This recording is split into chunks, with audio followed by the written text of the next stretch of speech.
வணக்கம். Veranda ஐஏஎஸ்ஸின் current affairs வழிகாட்டியாக உங்கள் ஃபாத்திமா பாபு. இன்றைய காணொளியில தமிழ்நாடு தேர்தல்கள், அடிப்படைகள், அரசியல் சட்ட அடிப்படை நடைமுறைகள் சம்பந்தப்பட்ட அமைப்புகளை பத்தி பார்க்கலாம். இப்போ தமிழ்நாடு முழுக்க தேர்தல் ஃபீவர் ரொம்ப ஹெவியா இருக்கு. News channels, social media, public meetings, campaigns எல்லாமே ஃபுல் ஸ்விங்ல நடக்குது. இந்த சூழ்நிலையில ஒரு ஆஸ்பிரண்ட்டுக்கு எலெக்ஷன் சிஸ்டம் எப்படி ஒர்க் ஆகுது, யாரு கண்டக்ட் பண்றாங்க, என்ன ரூல்ஸ் ஃபாலோ ஆகுது, நாமினேஷன் எப்படி ஃபைல் பண்ணணும், எந்த கான்ஸ்டிடியூஷனல் ப்ரொவிஷன்ஸ் இந்த என்டையர் ப்ராசஸுக்கு பேஸா இருக்கு அப்படிங்கறதெல்லாம் கிறிஸ்டல் கிளியரா தெரியணும். இந்த டாபிக் டிஎன்பிஎஸ்சி குரூப் 1 சிலபஸ்ல Indian polity, state administration, constitutional bodies, election system in India அப்படிங்கிற பகுதிகளுக்குள்ள டைரக்டா வரும்.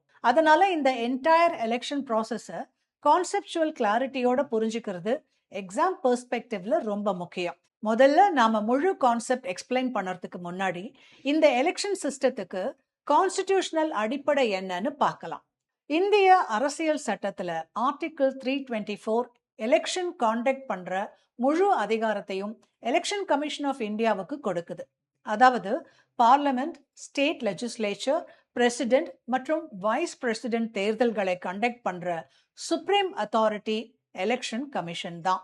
இதை தவிர ரெப்ரசன்டேஷன் ஆஃப் பீப்புள் ஆக்ட் 1950 மற்றும் 1951 என்ற 2 முக்கியமான சட்டங்கள் தேர்தல் நடைமுறைகள், voter registration, qualification, disqualification, conduct of elections ஆகிய எல்லாத்தையுமே லீகல் ஃப்ரேம்வொர்க்கா டிஃபைன் பண்ணது.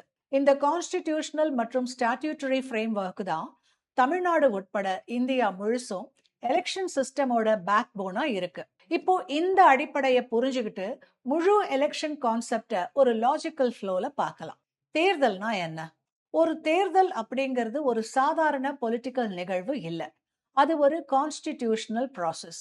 ஜனநாயகத்துல மக்கள் தான் அல்டிமேட் சாவரன் பவர். ஆனா எல்லா மக்களும் நேரடியா ஆட்சி செய்ய முடியாது. அதனால ரெப்ரசன்டேட்டிவ் டெமோக்ரஸி அப்படிங்கிற முறை பின்பற்றப்படுது. அதாவது மக்கள் தங்களுக்கு பதிலா ஆட்சி செய்யறதுக்கு ரெப்ரசன்டேட்டிவ்ஸ தேர்தல் மூலமா தேர்வு செய்யறாங்க. தமிழ்நாட்டுல ஒரு குடிமகன் ஓட்டு போடுற நேரம் அவர் ஒரு இண்டிவிஜுவல் சாய்ஸை மட்டும் சொல்றது இல்ல. அவர் future governance, policy decisions, development priorities இதையெல்லாம் இன்டைரக்டா இன்ஃப்ளூயன்ஸ் பண்றாரு.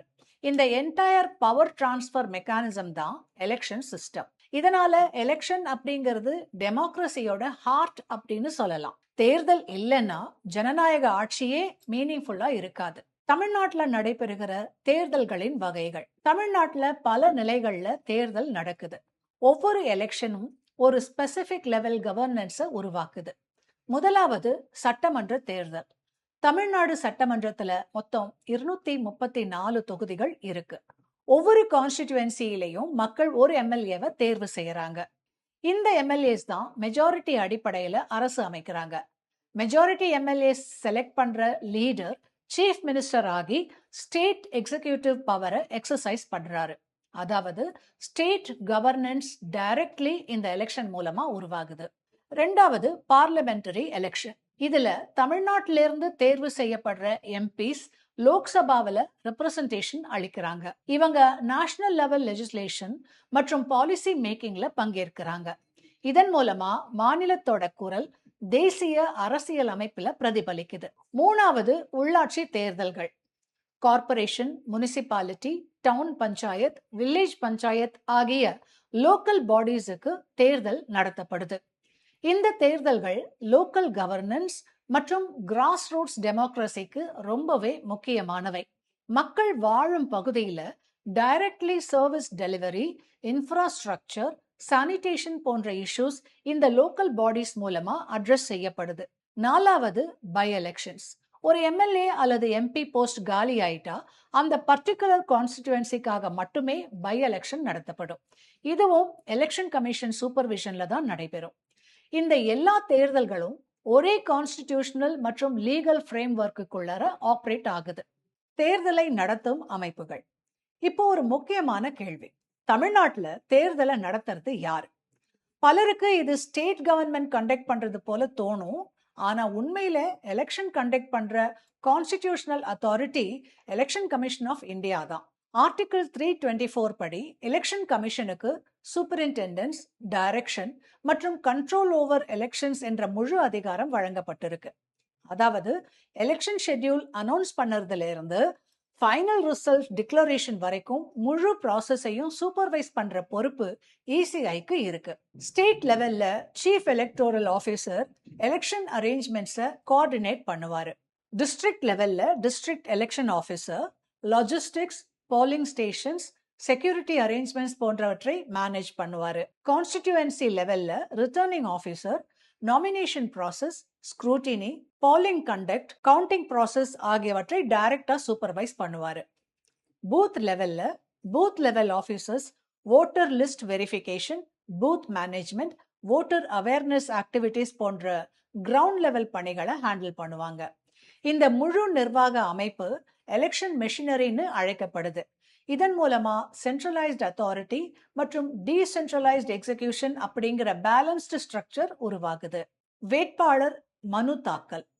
ஒரு கேண்டிடேட் எலெக்ஷன் கான்டெஸ்ட் பண்ணணும்னா ஒரு டெஃபினட் லீகல் ப்ரொசீஜரை ஃபாலோ பண்ணணும். முதல்ல எலெக்ஷன் கமிஷன் ஒஃபிஷியல் நோட்டிஃபிகேஷன் வெளியிடும். இந்த நோட்டிஃபிகேஷன் தான் எலெக்ஷன் ப்ராசஸ் உடைய ஸ்டார்டிங் பாயிண்ட். நோட்டிஃபிகேஷன் வெளியான அப்புறம் நாமினேஷன் ஃபைலிங் பீரியட் ஆரம்பமாகும். Candidate prescribed nomination form fill பண்ணி ரிட்டர்னிங் ஆஃபீஸருக்கு சப்மிட் பண்ணணும். அதோட ஒரு செக்யூரிட்டி டெபாசிட் அமௌண்ட் செலுத்தணும். இந்த டெபாசிட் ஒரு சீரியஸ் கேண்டிடேச்சர் இருக்குதா அப்படிங்கறத என்ஷூர் பண்ற ஃபில்டர் மெக்கானிசம். நாமினேஷன் சப்மிட் ஆன பிறகு ஸ்க்ரூட்டினி ஸ்டேஜ் நடக்கும். ரிட்டர்னிங் ஆஃபீஸர் கேண்டிடேட் எலிஜிபிலிட்டியை வெரிஃபை பண்ணுவாரு. அவர் இந்திய குடிமகனா, ரிக்வயர்ட் மினிமம் ஏஜை மீட் பண்றாரா, ரெப்ரசன்டேஷன் ஆஃப் பீப்புள் ஆக்ட்ல இருக்கிற டிஸ்குவாலிஃபிகேஷன் ப்ரொவிஷன்ஸ் எதுவும் அப்ளிகபிள் ஆகுதா அப்படிங்கறத சட்ட ரீதியா பரிசோதிப்பாரு. ஸ்க்ரூட்டினி முடிஞ்சதுக்கு அப்புறமா வித்ட்ராவல் பீரியட் இருக்கும். இந்த காலக்கெடுவுக்குள்ளார கேண்டிடேட் தன்னுடைய நாமினேஷனை திரும்ப பெறலாம். அதுக்கு அப்புறமா ஃபைனல் லிஸ்ட் ஆஃப் கான்டெஸ்டிங் கேண்டிடேட்ஸ் வெளியிடப்படும். இதன் மூலமா ஆக்சுவல் எலக்டோரல் கான்டெஸ்ட் ஃபைனலைஸ் ஆகுது. இந்த என்டையர் ப்ராசஸ் சட்டபூர்வமான சேஃப்கார்ட்ஸ் கொண்டு வடிவமைக்கப்பட்டிருக்கு. இதனுடைய நோக்கம் எலிஜிபிள் மற்றும் வேலிட் கேண்டிடேட்ஸ் மட்டும் எலெக்ஷன்ல கான்டெஸ்ட் பண்ண என்ஷூர் பண்ணுவது. மாடல் கோட் ஆஃப் கான்டக்ட் மற்றும் தேர்தல் ஒழுங்கு. எலெக்ஷன் ஷெட்யூல் அறிவிக்கப்பட்ட உடனே மாடல் கோட் ஆஃப் கான்டக்ட் ஆட்டோமேட்டிக்கா என்ஃபோர்ஸ் ஆகுது. இது ஒரு சட்டம் இல்ல, ஆனா எலெக்ஷன் கமிஷன் இஷ்யூ பண்ற எத்திக்கல் கைட்லைன்ஸ் ஆகும். இதன் பிரைமரி ஆப்ஜெக்டிவ் எலெக்ஷன் ப்ராசஸ ஃபேர் மற்றும் அன்பயஸ்டா வச்சிருக்கணும் அப்படிங்கிறது தான். இந்த காலத்துல ரூலிங் கவர்மெண்ட் புதிய ஸ்கீம்ஸ் அனௌன்ஸ் பண்ண கூடாது. பப்ளிக் ஃபண்ட்ஸ் அல்லது ஒபிஷியல் மெஷினரி கேம்பெயினுக்கு பயன்படுத்தக்கூடாது. ஓட்டர்ஸுக்கு பணம், கிஃப்ட்ஸ் கொடுத்து இன்ஃப்ளூயன்ஸ் பண்ணுறது strictly prohibited. Cost, religion, community paste appeals செய்யக்கூடாது. ஹேட் ஸ்பீச், பர்சனல் அட்டாக்ஸ் போன்றவை தேர்தல் ஒழுங்கு மீறலா கருதப்படும். இந்த ரூல்ஸ் வயலேட் ஆனா எலெக்ஷன் கமிஷன் நோட்டீஸ் இஷ்யூ பண்ணும். சீரியஸ் வயலேஷனா இருந்தா கேண்டிடேட் மேல கிரிமினல் ப்ரொசீடிங்ஸ் வரைக்கும் போகும். இந்த ஸ்ட்ரிக்ட் மானிட்டரிங் தான் ஃப்ரீ அண்ட் ஃபேர் எலெக்ஷன்ஸுக்கு கேரண்டி ஆகுது. டிஎன்பிஎஸ்சி குரூப் 1 தேர்வு நோக்கில முக்கியமான கருத்துக்களை பார்க்கலாம். எக்ஸாம் ஓரியன்டேஷன்ல பார்த்தா இந்த டாபிக்ல இருந்து கான்செப்சுவல் கிளாரிட்டி ரொம்ப முக்கியம். ஆர்டிகிள் 324 எலெக்ஷன் கமிஷனுடைய கான்ஸ்டிடியூஷனல் அத்தாரிட்டியை டிஃபைன் பண்ணுது. ரெப்ரசன்டேஷன் ஆஃப் பீப்புள் ஆக்ட் 1950 ஓட் ரெஜிஸ்ட்ரேஷன் மற்றும் எலக்டோரல் ரோல்ஸ் பத்தி பேசுது. Representation of people act 1951 conduct of elections, qualifications, disqualifications மற்றும் கரப்ட் பிராக்டிசஸ் பத்தி ரெகுலேட் பண்ணுது. ரிட்டர்னிங் ஆஃபீஸருடைய ரோல் நாமினேஷன் ஸ்க்ரூட்டினில இருந்து கவுண்டிங் டிக்ளரேஷன் வர ரொம்ப முக்கியமானது. Model code of conduct election எத்திக்ஸை மெயின்டைன் பண்ற கோர் கைட்லைன். தமிழ்நாடு சட்டமன்றத்துல 234 தொகுதிகள் இருக்குங்கிற ஃபேக்சுவல் டீடைல்ஸ் கூட பிரிலிம்ஸ்ல ஃப்ரீக்வென்ட்லி கேட்கப்படுற கேள்வி. இந்த கான்செப்ட்ஸ் இன்டர் கனெக்டடா இருக்கிறதால ஹோலிஸ்டிக் அண்டர்ஸ்டாண்டிங் இருந்தா பிரிலிம்ஸ் மற்றும் மெயின்ஸ் ரெண்டுலயுமே அட்வான்டேஜ் கிடைக்கும். Previous year TNPSC questions, prelims and mains இந்த டாபிக்ல இருந்து டிஎன்பிஎஸ்சி பல ஆண்டுகளா கேள்விகள் கேட்டிருக்கு. எலெக்ஷன் கமிஷன் மற்றும் எலெக்ஷன் ப்ராசஸ் பத்தின டைரக்ட் கான்செப்சுவல் கொஸ்டின்ஸ் ரிப்பீட்டட் பேட்டர்ன்ல வருது. டிஎன்பிஎஸ்சி குரூப் 1 ப்ரிலிம்ஸ் 2017ல எலெக்ஷன் கமிஷன் எந்த கான்ஸ்டிடியூஷனல் ஆர்டிகிள் அடிப்படையில் உருவாக்கப்பட்டுச்சு அப்படிங்கிற கேள்வி கேட்கப்பட்டுச்சு. இதனுடைய பதில் ஆர்டிகிள் 324. இந்த கேள்வி எலெக்ஷன் கமிஷனுடைய கான்ஸ்டிடியூஷனல் ஸ்டேட்டஸை டெஸ்ட் பண்ற வகையில இருந்துச்சு. டிஎன்பிஎஸ்சி குரூப் 1 ப்ரிலிம்ஸ் 2019ல மாடல் கோட் ஆஃப் கான்டக்ட் யாரால அமல்படுத்தப்படுதுங்கிற கேள்வி வந்துச்சு. இதனுடைய சரியான பதில் எலெக்ஷன் கமிஷன் ஆஃப் இந்தியா. இது எலெக்ஷன் எத்திக்ஸ் மற்றும் ரெகுலேட்டரி அத்தாரிட்டி பற்றின அவேர்னஸை செக் பண்ணுது. டிஎன்பிஎஸ்சி குரூப் 1 ப்ரிலிம்ஸ் 2021ல இந்திய தேர்தல் நடத்தும் சட்ட அடிப்படை என்ன என்று ரெப்ரசன்டேஷன் ஆஃப் பீப்புள் ஆக்ட் 1951 தொடர்பான கேள்வி கேட்கப்பட்டுச்சு. இது ஸ்டாட்யூட்டரி ஃப்ரேம்வொர்க் பத்தின நாலேஜை எவாலுவேட் பண்ணுச்சு. டிஎன்பிஎஸ்சி குரூப் 1 மெயின்ஸ் 2018ல ஃப்ரீ அண்ட் ஃபேர் எலெக்ஷன்ஸ் உறுதி செய்ய எலெக்ஷன் கமிஷனின் பங்கு பற்றி விவாதிக்க சொல்லியிருந்தாங்க. இந்த கேள்வி டிஸ்கிரிப்டிவ் அண்டர்ஸ்டாண்டிங் மற்றும் கான்ஸ்டிடியூஷனல் ரோல் அனாலிசிஸை எக்ஸ்பெக்ட் பண்ணியது. டிஎன்பிஎஸ்சி குரூப் 1 மெயின்ஸ் 2020ல வேட்பாளர் நாமினேஷன் மற்றும் ஸ்க்ரூட்டினி ப்ராசஸ் பத்தி விரிவா விளக்குங்க அப்படிங்கிற கேள்வி வந்துச்சு. இது ப்ரொசீஜரல் கிளாரிட்டி மற்றும் எலெக்ஷன் அட்மினிஸ்ட்ரேஷன் ஸ்ட்ரக்சர் பத்தின முழு விளக்கம் கேட்கும் நேச்சர்ல இருந்துச்சு.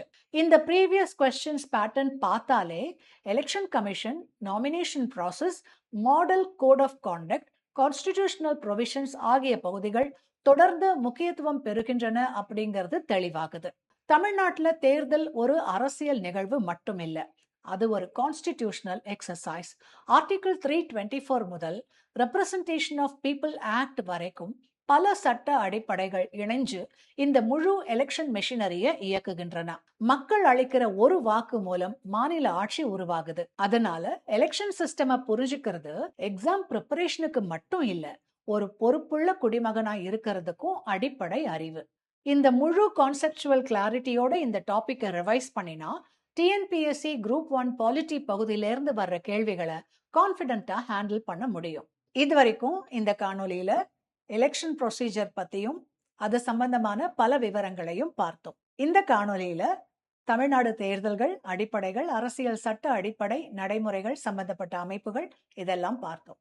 இந்த காணொலி உங்களுக்கு பிடிச்சிருந்ததுன்னா மறக்காம லைக் பண்ணுங்க. உங்களுடைய கமெண்ட்ஸை ஆவலோட எதிர்பார்க்கிறோம். இந்த மாதிரி காணொலிகளை தொடர்ந்து காண்பதற்கு வெராண்டா ஐஏஎஸ் சேனலை சப்ஸ்கிரைப் பண்ணிக்கோங்க. மறுபடியும் இன்னொரு பயனுள்ள காணொலி மூலமா உங்களை சந்திக்கும் வரை உங்களிடமிருந்து விடைபெறுவது உங்கள் ஃபாத்திமா பாபு. நன்றி, வணக்கம். Veranda IAS, where your dream becomes reality.